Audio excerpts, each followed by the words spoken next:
showtime. We've been arguing for 6 months. We have to land somewhere. What are we going to say to the audience today? Rajeev, you know I love you, but I don't know what to say anymore. I mean, ask anybody.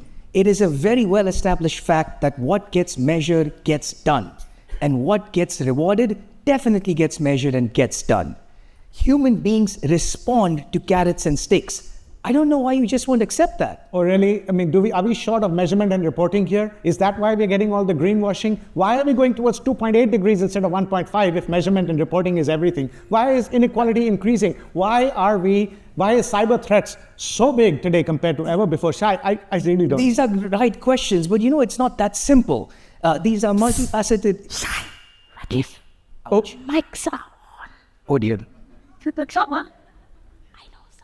We apologize for that slight interruption, although I do think that debate was quite interesting.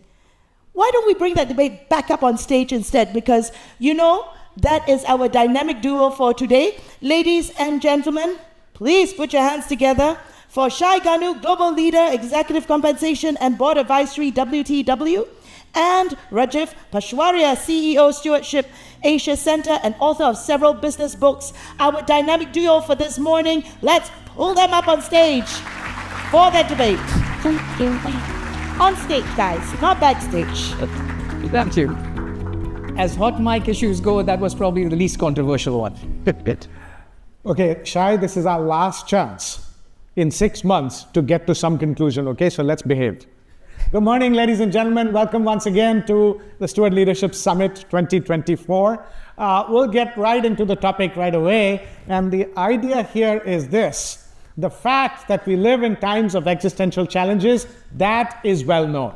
I always say this, you've heard me say this before. The good news is that everybody's talking about sustainability these days. The bad news is that everybody is talking about sustainability these days. We need to move beyond the talk. So, the world is responding. And how's the world responding? Lots and lots of things, but the front runner is ESG. You cannot go through 1 hour of your life these days without hearing these 3 words. And we are saying that it's going to be money, it's going to be regulations, incentives, and measurement that's going to save the world. And these are the tools that we are throwing at the world for driving responsible behavior. But the question is, why are we not driving enough responsible behavior when there's so much regulation, so many incentives, so much money, $43 trillion at last count in ESG assets? Why? How do we drive more responsible behavior in business? So very quickly, when it comes to driving behavior within the organizations, companies and organizations use 2 broad ideas. One is to frame and enforce rules, policies, and incentives which will drive behavior, right? And the other is to build a culture in which everybody lives those beautiful values that every company puts up on their wall. So here's the question for you. What do you think most companies in the world spend more time on? So if you are a board member of your company, or if you are in the management team of your company, and you had 100 units of time, and not your company, but generally in the world, how do boards and management teams spend that 100 units of time? Do they spend more time on enforcing rules, policies, and incentives? Or do they spend more time on making sure that everybody is living the values of the company and there is a culture based on values? So if I could ask you to bring out your phones and answer this question, what is more time spent on? Right now, what is the ratio of the 100? Generally speaking, in companies, do most boards and management teams spend time on enforcing and making rules, or on values, or creating a culture? I'm not talking about your company. Overall, what do you think?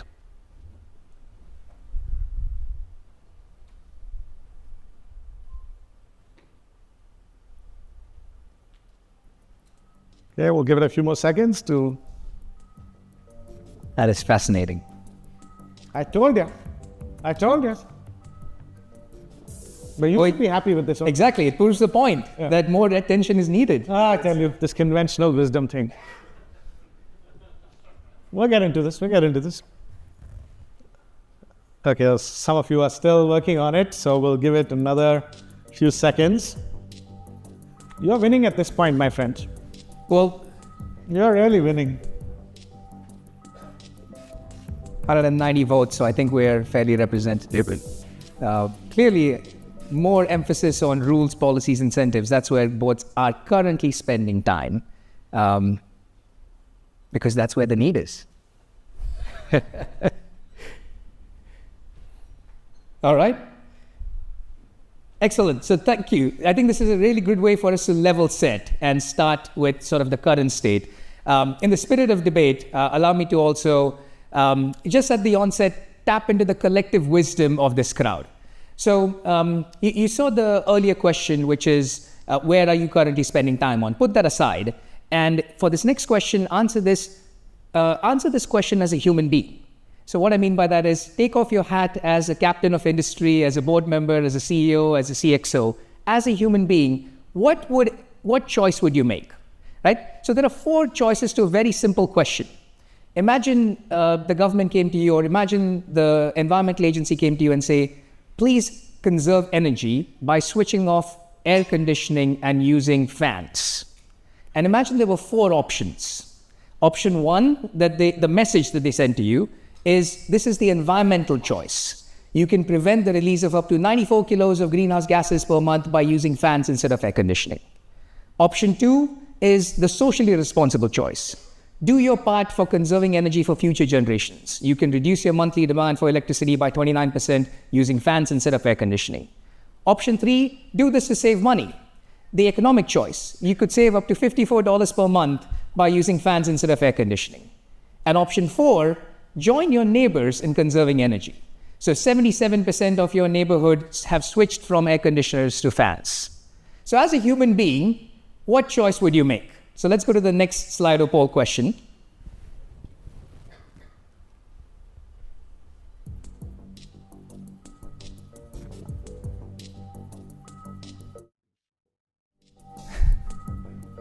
I think we're preaching to the converted here in some sense. Well, there is a selection bias in this audience. I appreciate that. Everybody's attending a Steward Leadership Summit.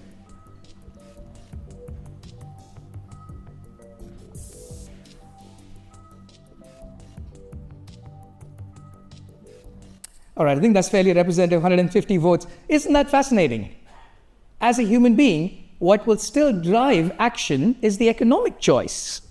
That we could save $54 per month using fans instead of air conditioning. My point being, Rajeev, incentives drive behavior. This is an incentive. Financial incentive, economic incentives drive behavior. There is no doubt that we need to take action. The point that you're making earlier, why are we moving towards 2.8 or even 4 degree scenario, God forbid, we're not doing enough. The point that you make that people are only talking about sustainability and not taking action. I do not contest that for a second. Absolutely, the need is for action. My contention and the point of this whole debate is, what will drive action?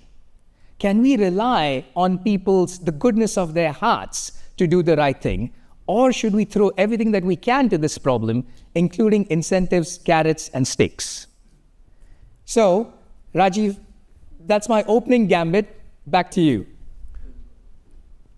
Let me start by saying that and the whole world is saying that we need to incentivize, we need to measure to drive the right behavior. Yes. Could the rampant greenwashing that we are seeing today be a result of that overemphasis on incentives and measurements?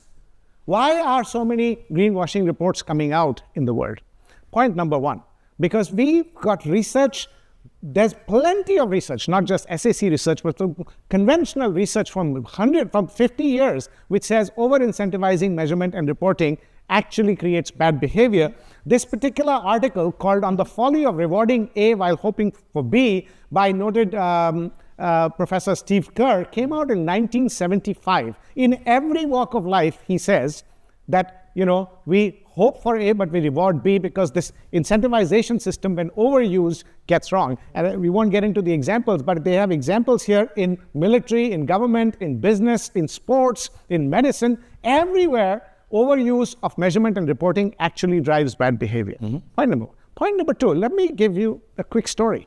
It was 2008, and there was a terrorist attack in Mumbai, India, Okay, imagine having dinner in the Taj Mahal Hotel, the iconic Taj Mahal Hotel in Mumbai, and suddenly a bunch of terrorists are spraying bullets at you. Do you know that day, the largest casualties were of the staff of the hotel?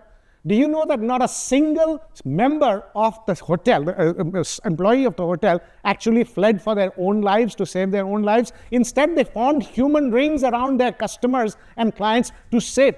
Now, which incentive system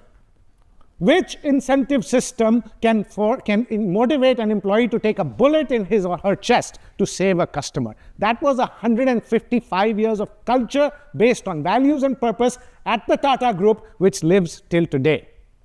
Tell me which incentive system, tell me which measurement, which reporting, which policy would allow you to do that. One quick one again, more recent. I was in Zurich, Switzerland with a client of mine, Zurich Insurance. And this guy tells me, Rajeev, I'm very excited. I've been invited by LinkedIn to go speak at a conference in New York. They're going to fly me first class. They're going to put me up at the Ritz and this, that, and the other to talk about the work that we do here.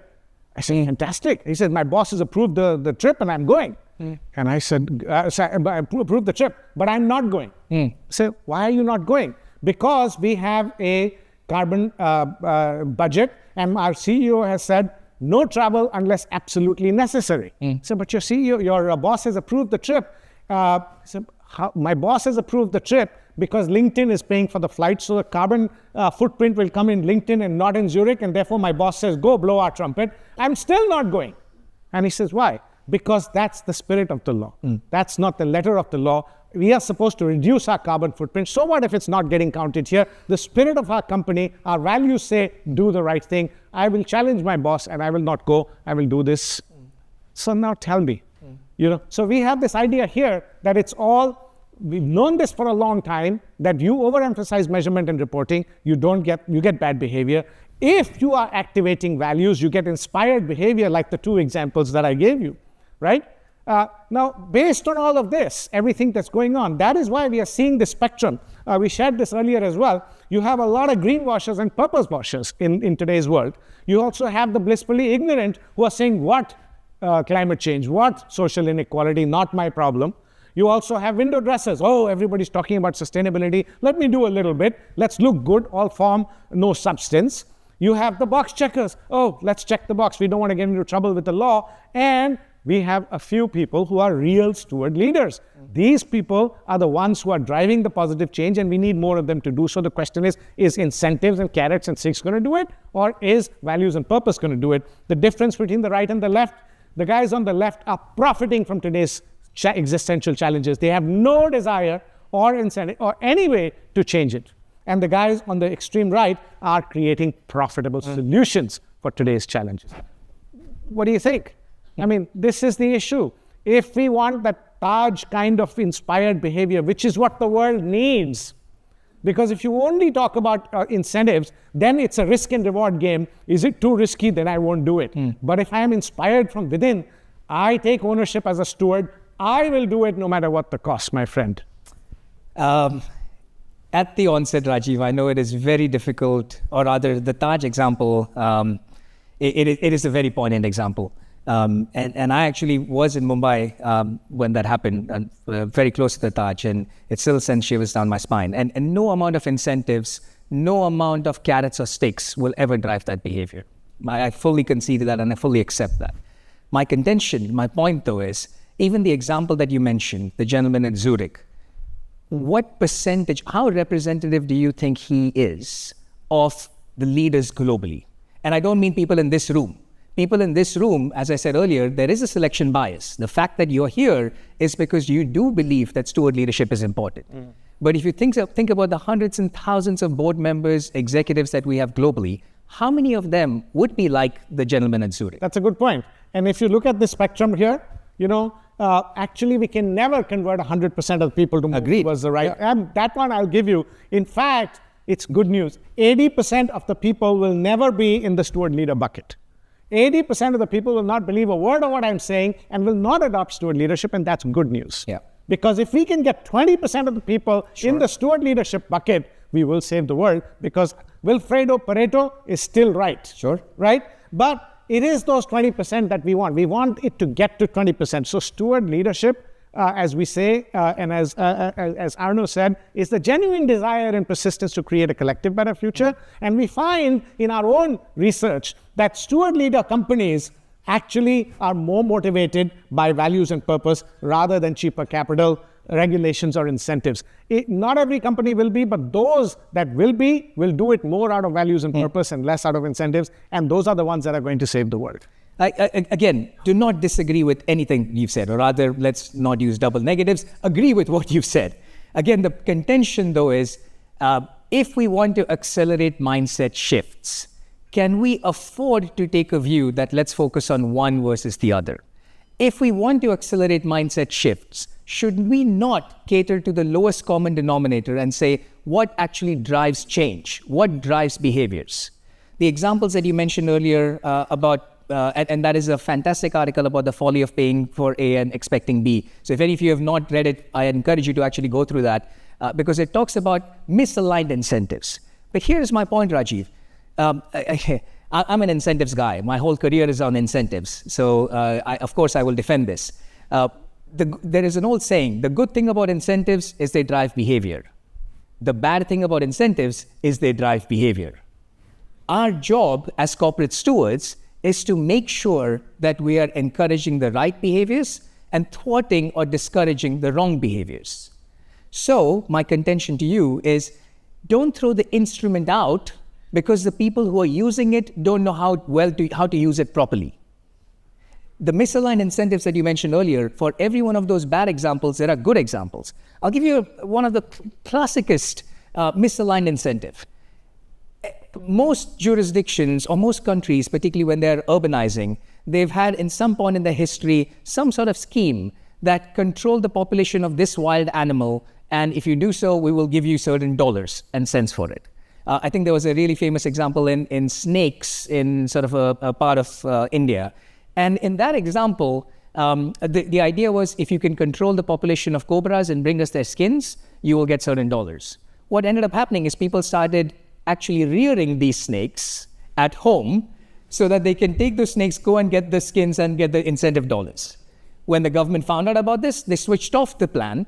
And then guess what happened? All the snakes were let out in the wild. So it created perverse incentive rather than the actual desired objective.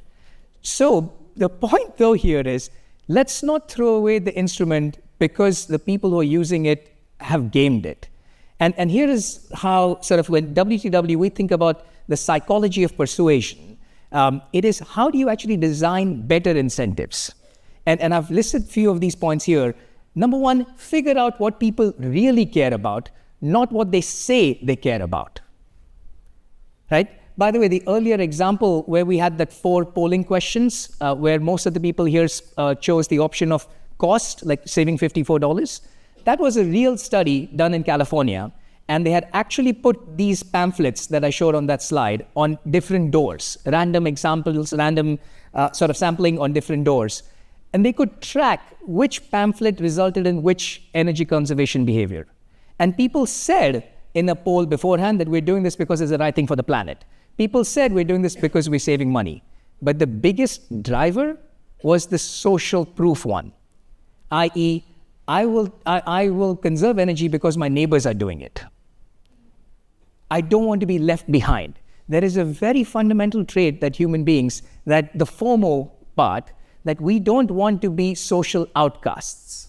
So again, point 1, figure out what people really care about, not what they say they care about.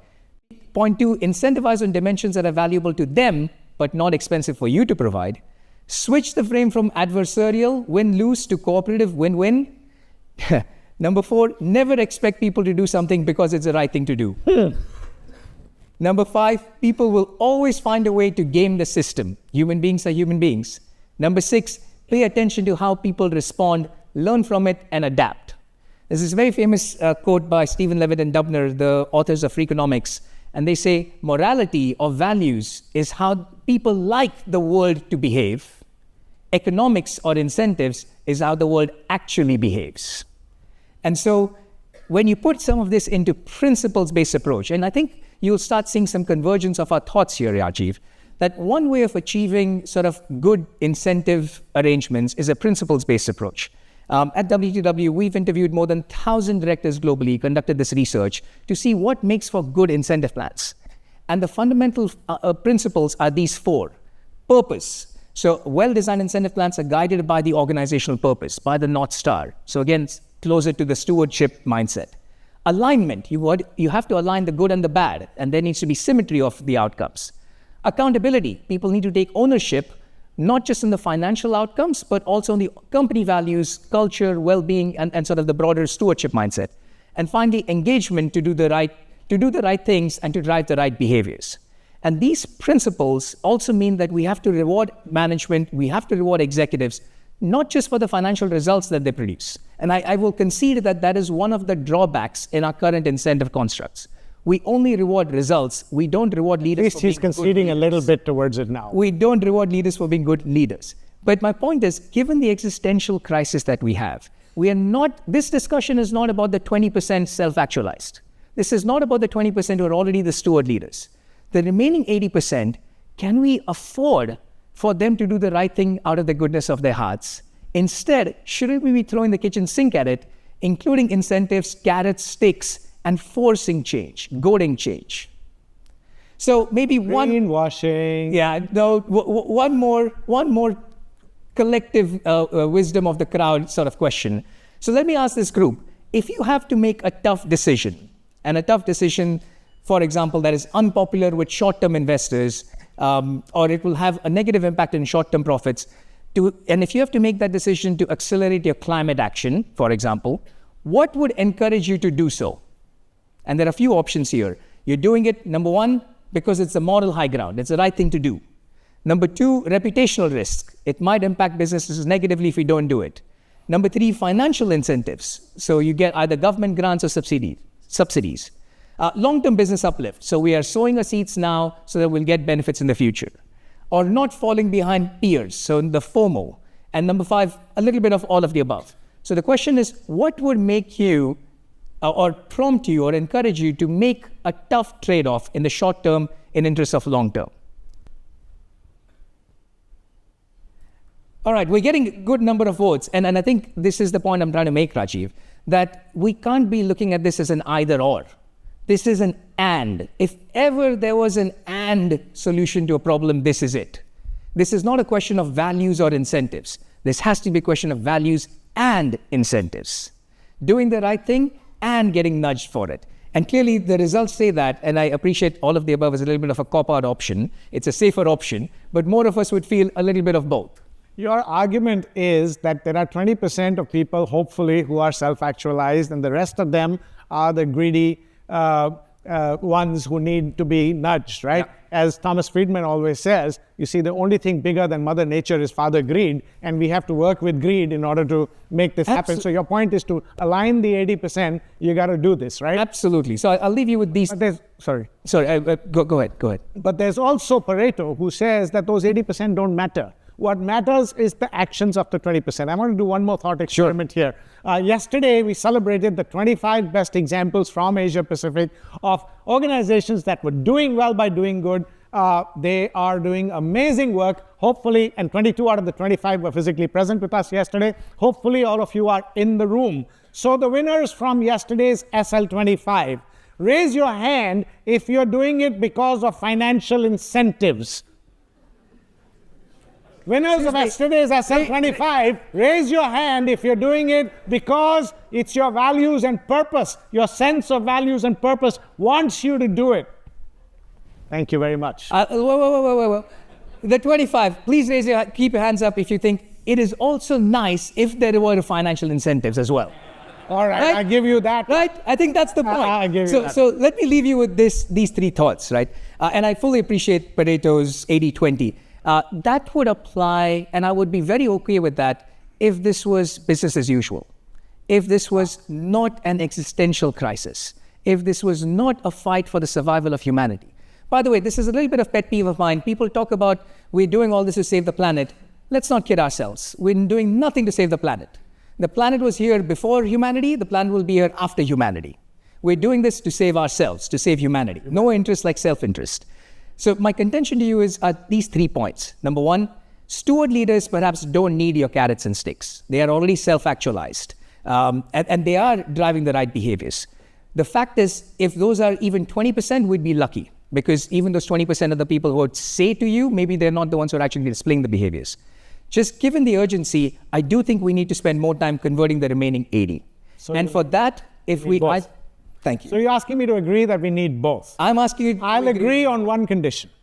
You have to agree and you have to concede that we are not doing enough on promoting a culture of values and purpose. We are putting all our energy on incentives and measurement. And we need to move to a place where at least we are doing justice to both.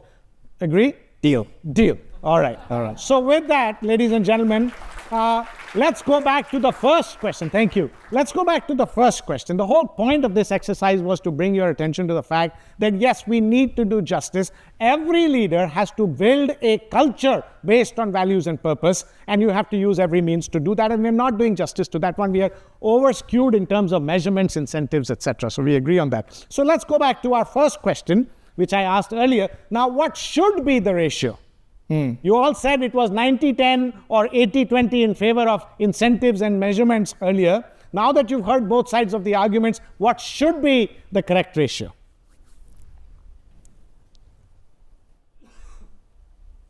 Oh, I would love it if it was ending at 50-50, because... Hey, bias.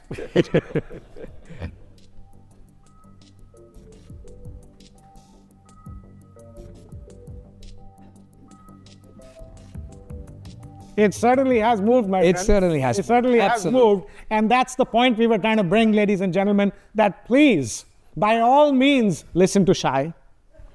Only a little bit. By all means, listen to Shai and look at measurement, look at reporting, look at incentives. But please also think about how are you doing as a leader in exemplifying the values and purpose that are on your walls in your companies. Are you walking the talk? Are you making sure that that culture is permeating down? Because only then will we save ourselves.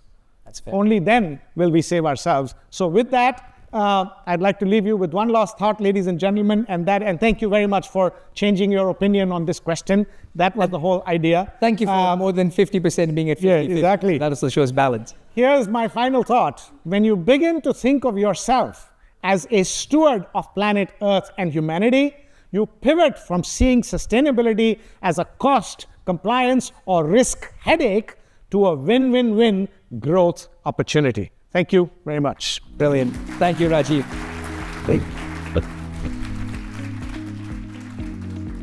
But perhaps just my final thought. I think some of you have heard me say this before, but this notion of if not us, then who? If not now, then when? Time is running out. Enough talk, time for action. And the action is going to be a bit of both. Thank you. Well said, my friend. Thank you very much. Thank you.